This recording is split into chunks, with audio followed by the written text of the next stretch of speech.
News 3 WSIL. Here's what's happening right now. New Year's Eve preparations are underway for New Year's celebrations. We'll tell you how to stay safe going to and from festivities. And the Vatican makes an announcement. Pope Emeritus Benedict XVI has passed. We have more on what the Vatican is saying. And piecing together a crime, a suspect has been arrested for the gruesome Idaho murders, but police are still working to piece together the crime. We've got you covered from WSIL News 3 this morning.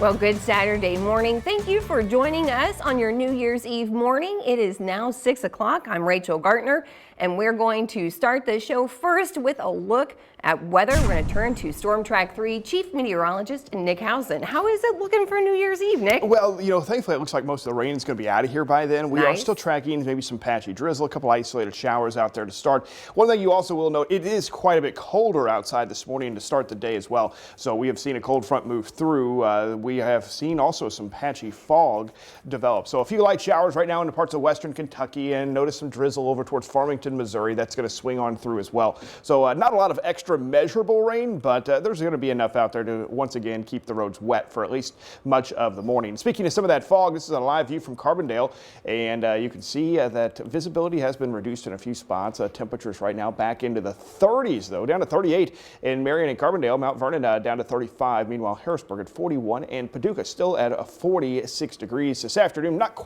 a lot of sunshine, but light breeze will turn back out of the south, and high temperatures are going to warm up into the lower 50s, expecting even warmer weather as we kick off 2023. We'll tell you more on that coming up. All right. Thank you, Nick. St. Genevieve out of Missouri Sheriff's Department there is asking for the public's help in locating a wanted man. 60-year-old Danny Wesley Brown.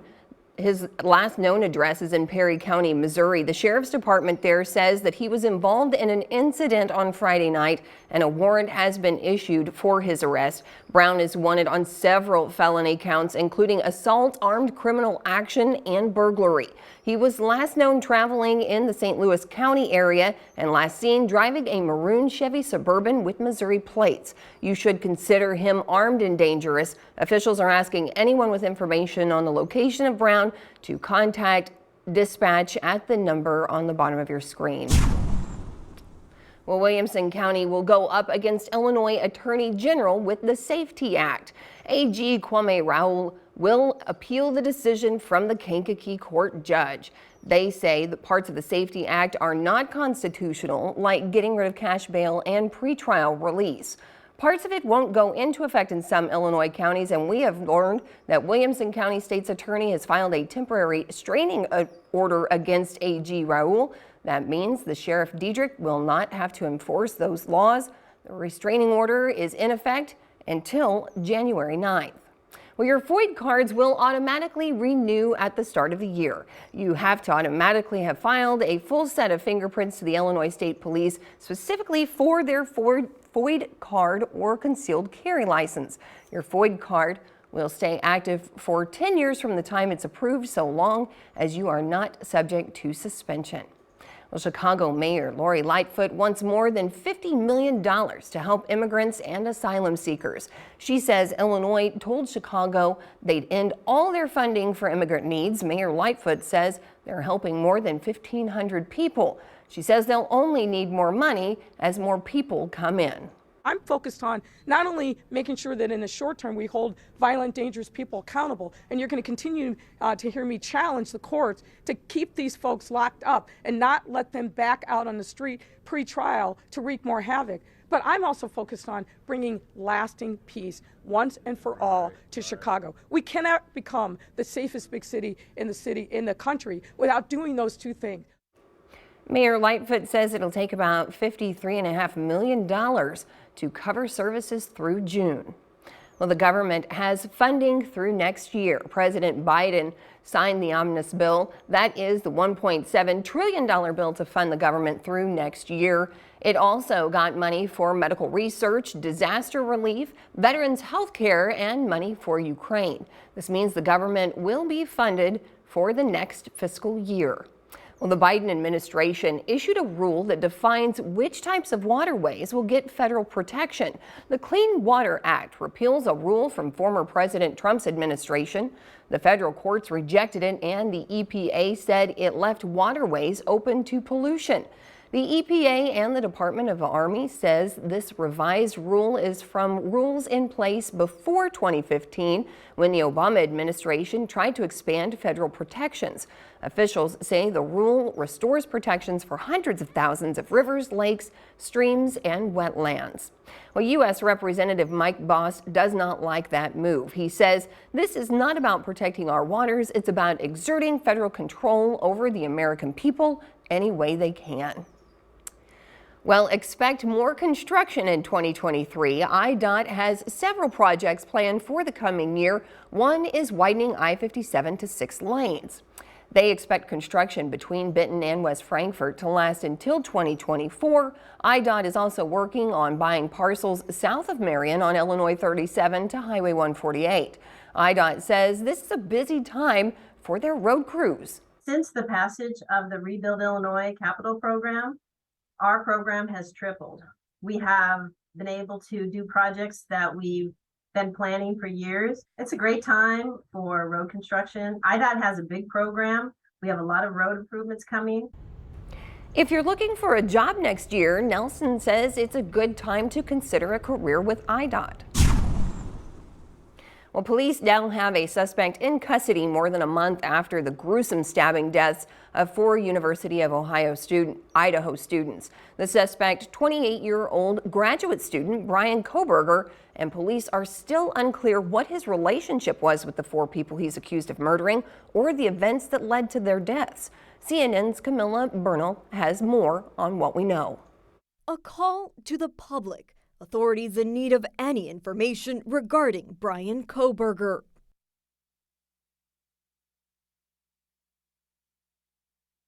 His DNA and white Hyundai Elantra linking him to the case, according to 2 law enforcement sources briefed on the investigation.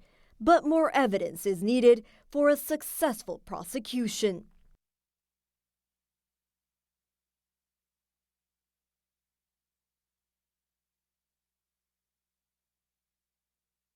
The 28-year-old graduated in May from DeSales University in Pennsylvania with a master's in criminal justice.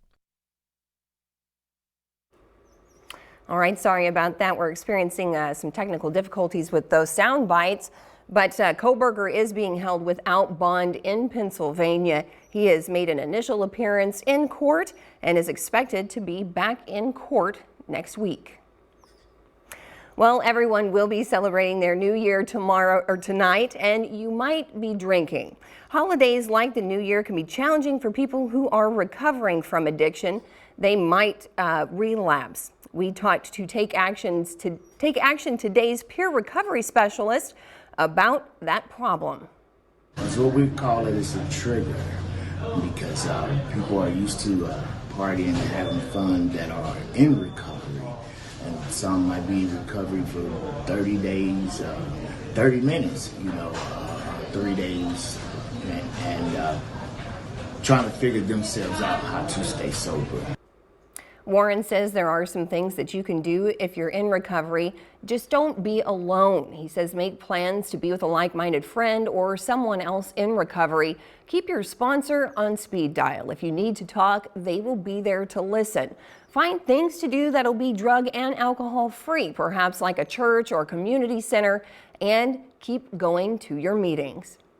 Well, if you do plan to have a drink or two tomorrow night, you'll also want to plan a ride home. News 3's Joe Rahana spoke with a few local cab companies who say they're extending their hours to help keep you safe tonight.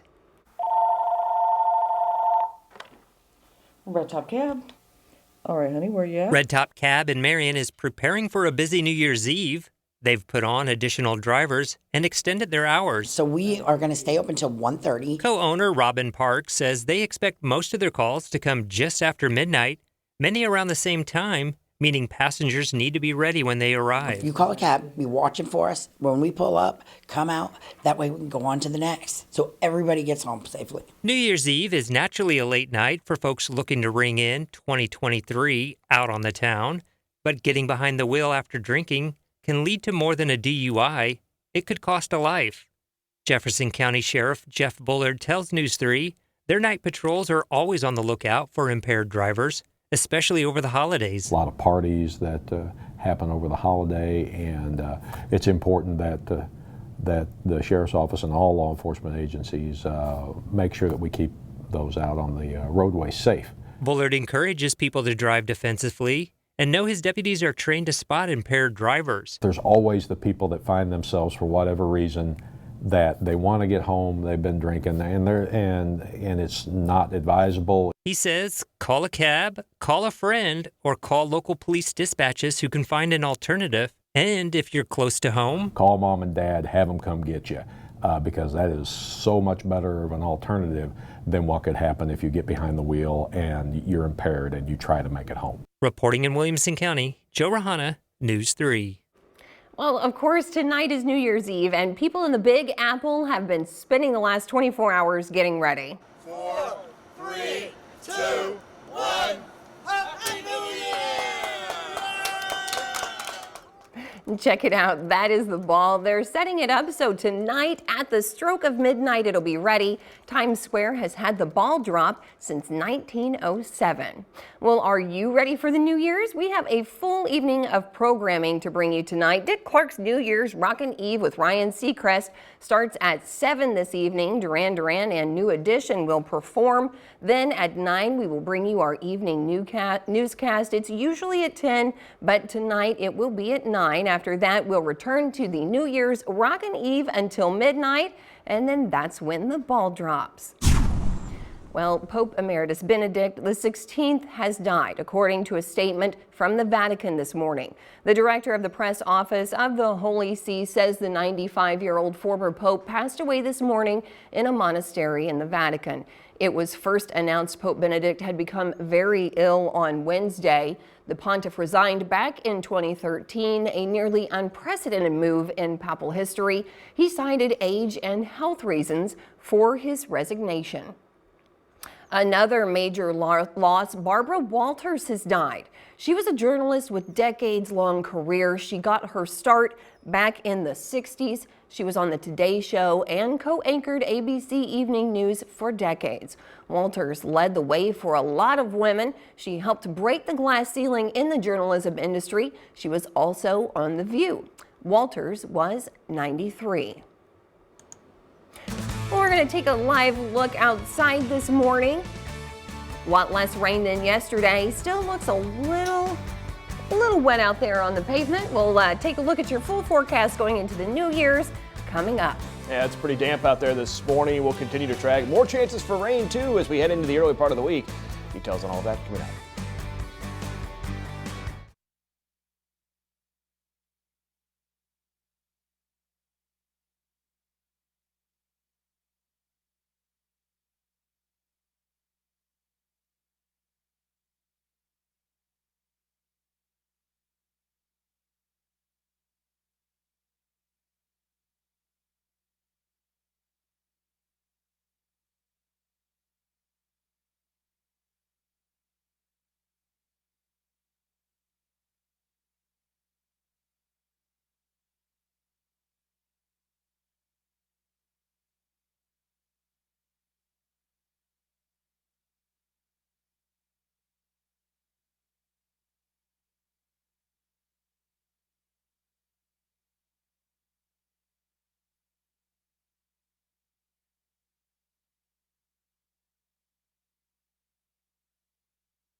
Well, starting off the day once again with a little bit of rain. Second day in a row. It wasn't so bad.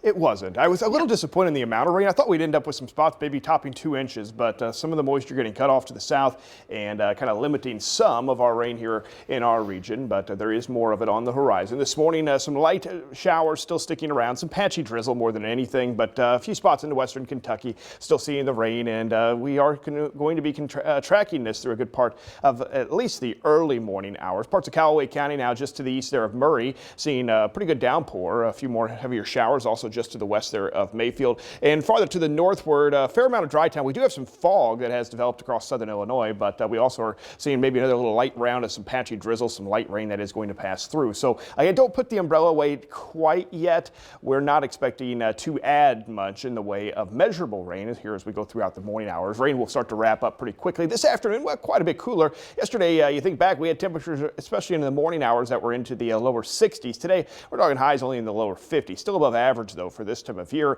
and waking up on New Year's Day with temperatures still in the lower 50s. Afternoon highs, though, are going to climb up near 60 degrees. That's out ahead of a big storm system set to impact us through the early part of the week. Monday and Tuesday brings a good chance for some more rain, potentially some more heavy rain, and possibly even a few thunderstorms out there as well. Live view from Mount Vernon right now, looking back towards the south, showing some of that fog. You can see where the rain's still lingering around. Temperatures are into the 40s. Paducah at 46. Meanwhile, to the north, we have seen temperatures start to drop back quite a bit into much of southern Illinois, where we are back into the 30s. Harrisburg still at 41. Carbondale, though, at 38. Mount Vernon right now at 36, and Cape Girardeau currently at 39 degrees. Area of low pressure tracking away from us. Once again, we're on the other side of the cold front, so it is going to be a little bit cooler today. However, we are going to actually see winds by this afternoon turn already back out of the south. So lower 50s today. Notice we may see a few breaks in the clouds. Boy, there's just going to be a lot of overcast skies for the most part, though. And if you are heading out this evening, no real weather concerns. We expect the rain to be out of here by then, but it is going to be a little cool. Temperatures dropping back in the lower 40s. Rain in the new year at midnight. We'll be back into the mid to upper 40s. So temperatures actually on the climb late tonight and into early Sunday morning. Sunday morning waking up upper 40s, and then Sunday afternoon, here we go, a little bit of sunshine possible, but we're really talking more about the warm weather. Temperatures climbing up to about 60 degrees as we welcome in 2023. So here's that New Year's Eve forecast. Temperatures once again about 50 at 4, dropping back in the mid 40s and holding steady thanks to that south breeze and quite a bit of cloud cover overhead. Let's look ahead to Monday. That's our next big weather maker moving our way, and likely going to send quite a bit of rain our way, potentially a few stronger storms as well, especially Monday night and into early Tuesday morning. Storm Prediction Center keeping the bigger risk to our south and to our west. That's what we expect at this point. Instability is pretty limited. There is a lot of wind shear, meaning it's going to be very breezy, but there is a chance you could see a couple isolated stronger storms. Right now it looks like the bigger threat would be across southeast Missouri, but more than anything, this is probably going to add on top of all the rain that's already fallen, and we could see at least some minor flooding develop. Once again, that is Monday evening through early Tuesday morning. Temperatures very warm there as well. 60 tomorrow, 65 on Monday and Tuesday. Yeah, that's right, early January, temperatures in the mid 60s. By Wednesday, though, we're on the cooler side of that system. Temperatures dropping back for highs in the mid 40s, and by Thursday, well, highs are only in the upper 30s for highs. That's going to start feeling a little more like what you'd expect this time of year. I mean, 40s is still okay for January. We're still not talking negative, so yes, I mean, yes. Exactly. All right. Thanks a lot, Nick.